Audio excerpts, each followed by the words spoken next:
Hello, this is Valerie Kerrigan. I am an assistant professor of studio art at Bryant University, and I'm here to introduce you to the second part of our body mapping exercise during Welcome Week.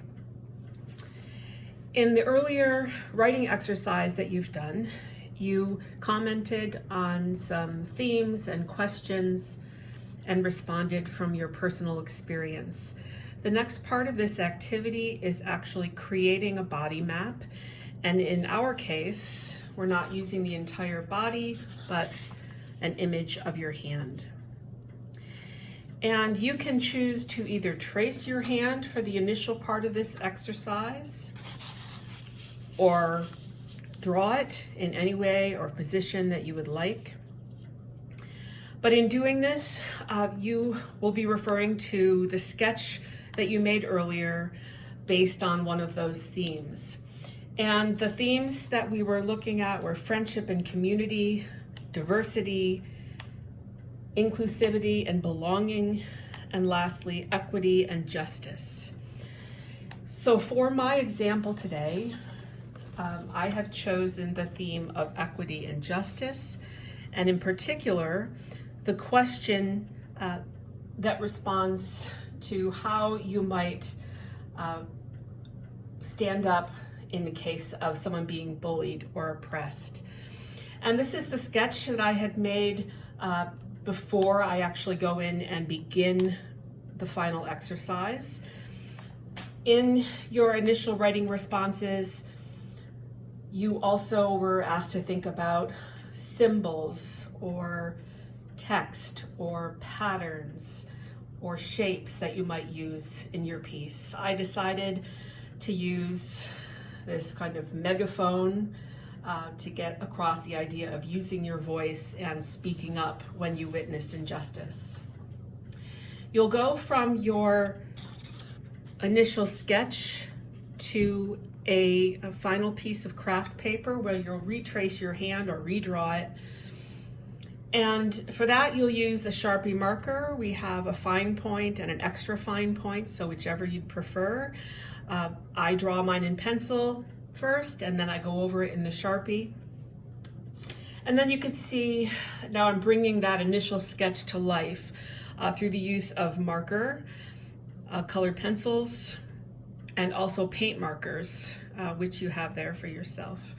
If you decide to use a paint marker, these are Posca paint markers. You may need to take a little bit to actually shake them up to get the paint to flow. But these are wonderful markers because they show up very opaque on this craft paper. And so you have a variety of basic and also soft colors that you can use. I used mine for text here, also the central part of this little megaphone, but they're very bright and vivid, show up really nicely. So you can go ahead and use that on any part of the design you'd like.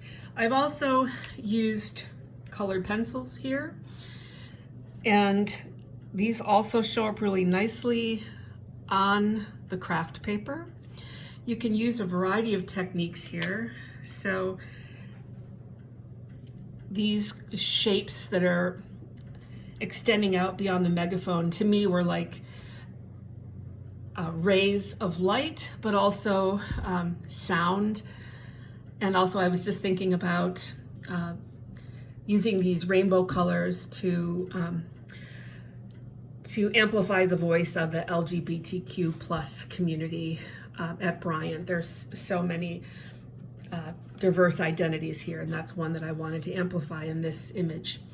So these colored pencils are really very bold, but you can use them in two ways. So I can press down really hard on them to make more of an opaque technique, but also, as you can see here, I'm using now a little less pressure, so that is a more transparent technique. So just by changing the pressure on the pencil, you can change how that image works. You can go back in with any of your mediums.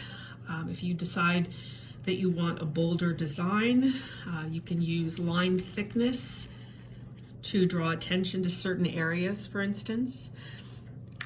You can also work in the background of your design. So it doesn't have to all be within the hand. So maybe there's, maybe you want a continuation of a line, for instance, or maybe some kind of pattern, and that might help to create contrast around the hand. Could be colored pencil, or you can leave the hand itself. That's completely up to you. I hope this exercise has helped, and I look forward to seeing your finished body maps. Thank you.